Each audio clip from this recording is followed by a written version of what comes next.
경우에 따라선 동물을 죽이는 것도 수의사가 해야 할 일이다. 일본 드라마 수의사 도리틀에서 인수공통 전염병에 감염된 강아지들의 안락사를 두고 등장하는 대사입니다. 수의학을 전공하면 아픈 동물을 살리는 것만 할 거라 생각했는데 가장 스트레스가 되는 동물들의 생명을 죽이는 것도 수의사가 해야 하는 일이라는 것에 자괴감이 든 적도 있고 현재도 그렇습니다.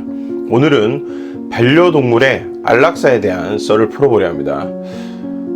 수의사가 행하는 반려동물의 안락사는 질병에 의한 고통을 덜어주기 위한 최후의 치료입니다. 안녕하세요. 수의사 김원장입니다.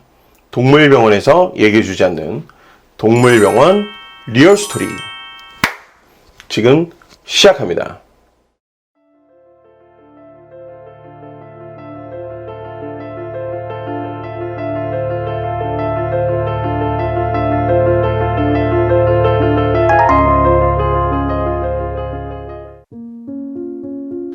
지난주 데일리벳에 강아지 키우기 어려우세요? 안락사 해드립니다 라는 제목의 기사가 한편 게재되었습니다. 기사의 내용은 동물보호단체 동물권행동 카라가 반려동물 안락사를 중개한 업체 대표와 그와 연계해서 안락사를 진행한 동물병원 수의사를 경찰에 고발했다는 내용이었습니다. 충격적인 사실은 카라에 따르면 돌봄이 어려워진 건강한 동물을 동물병원 수의사를 알선해주고 이에 대해 안락사하는 일들이 일어난다는 것인데요. 현행 동물보호법을 살펴보면 동물보호법 제8조 1항 동물학대 등의 금지 조항에서는 누구든지 동물에 대하여 다음 행위를 하여서는 아니 된다. 제8조 1항 4호 수의학적 처치의 필요 등 정당한 사유 없이 죽음에 이르게 하는 행위 제8조 1항을 위반하여 동물을 죽음에 이르게 하는 학대 행위를 한 자는 동물보호법 제46조 1항에 의해 3년 이하의 징역 또는 3천만 원 이하의 벌금에 처한다. 이렇게 규정하고 있습니다. 카라에서 제시한 자료를 보면 그냥 키우기 어려워졌다는 홈페이지에 올라온 글만으로도 안락사를 진행하고 보호자가 오지 않아도 업체에서 직접 아이들을 데려가서 안락사를 하는 정황이 담겨져 있습니다. 수의사는 안락사를 진행한 당사자이기 때문에 동물보호법에 의해 처벌될 가능성이 있습니다. 사실 안락사도 아니죠. 고통을 덜어주기 위한 처치가 아니라 그냥 보호자가 요구해서 대신 살해한 것이니 수의사라기보단 동물살해 청부업자라 해야 하나요? 카라의 고발 내용이 맞다면 수의사란 표현도 아까운 사람입니다. 하지만 여기서 한 가지 더 큰 문제는 이런 안락사를 알선한 업체에 대해서는 처벌 규정이 없다는 것입니다. 그러니 이런 걸 돈벌이로 악용하는 사람들이 생기는 것이겠죠. 여기서 잠깐 안락사에 대한 사담을 조금 얘기하면 지난주 저는 안락사에 대한 문의를 받았습니다. 보호자는 질병으로 인해 아이를 안락사 시키려고 문의를 했지만 사실 제 기준에서 봤을 때는 현재 상태만 치유가 되고 약만 잘 먹으면 별 문제 없이 살아갈 수 있는 질병이기 때문에 안락사를 수락할 근거가 없었습니다. 안락사가 아니더라도 고통을 덜어줄 수 있는 방법은 충분히 존재했으니까요. 단지 보호자는 앞으로 들어갈 시간과 비용에 대한 부담으로 인해 그런 요구를 한 것인데 사실 그런 요구를 하는 분들 중에 내원하시면 자기가 타고 다니는 수입 차량의 차키를 진료대 위에 올려놓는 분들이 상당수 있습니다. 그게 다 번쩍거리는 시계나 장신구들까지 사실 그런 분들이 비용 부담에 치료를 못하겠다라고 하면 그 이야기를 저는 어떻게 받아들여야 할까요? 정말 반려동물의 고통을 덜기 위한 것인가? 아니면 본인의 귀찮음을 덜기 위한 것인가? 건강할 때는 아이고 내 새끼 하다가 질병으로 돈을 써야 하는 시점에는 반려동물들은 다른 새끼가 되어버리는 건 수의사들은 종종 경험하는 현실입니다. 사람들마다 동물을 대하는 입장에 차이가 있을 수 있다는 건 충분히 공감할 수 있습니다. 하지만 그 행동이 일관적이라면 이해가 되겠지만 상황에 따라 달라진다는 것이 사람에 대한 자괴감으로 이어지는 것은 이 직업에 있어 숙명과도 같은 시련인 것 같습니다.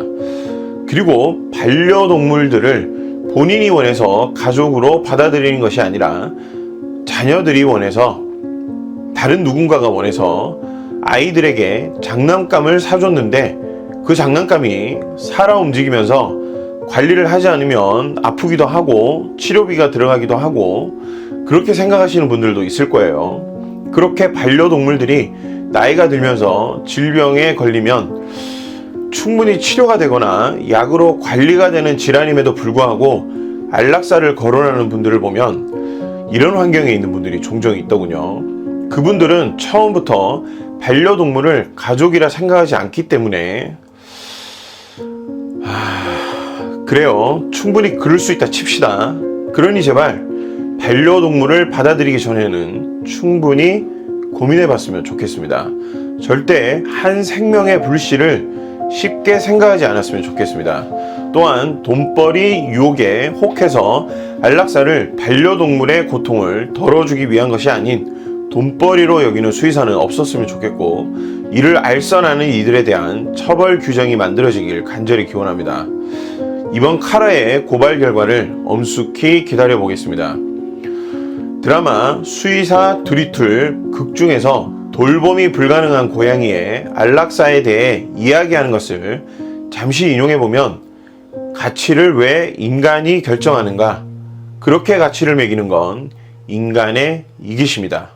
살아갈 가치는 모든 생명에게 다 있다. 이런 내용이 있습니다.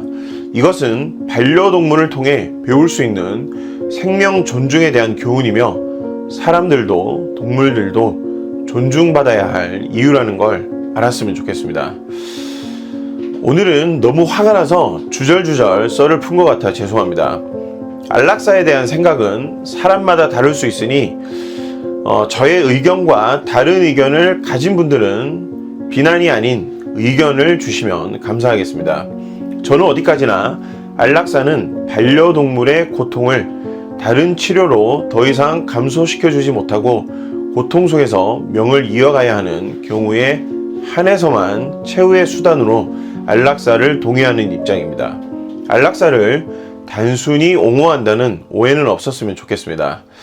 그리고 안락사가 치료라는 표현에 대해서도 어떻게 그것이 치료냐, 이런 반문이 있을 수 있다는 점 충분히 공감합니다. 최후의 치료가 아닌 최후의 보루라는 표현도 고민을 해봤습니다. 그런데 살리는 것만 노력하면 되는 의사와는 다르게 죽이는 것까지 해야만 하는 수의사의 입장에서는 치료라고 표현하지 않으면 그 행위를 받아들이는 것이 심적으로 쉽지가 않습니다. 수의사는 동물을 치료하여 고통을 덜어주는 사람으로 직업에 대한 스스로의 위안으로 최후의 치료라고 표현한 것이니 여러분의 양해를 부탁드립니다. 지금까지 수의사 김원장이었고요. 그럼 저는 다음 시간에 또 다른 동물병원 리얼스토리로 다시 돌아오겠습니다.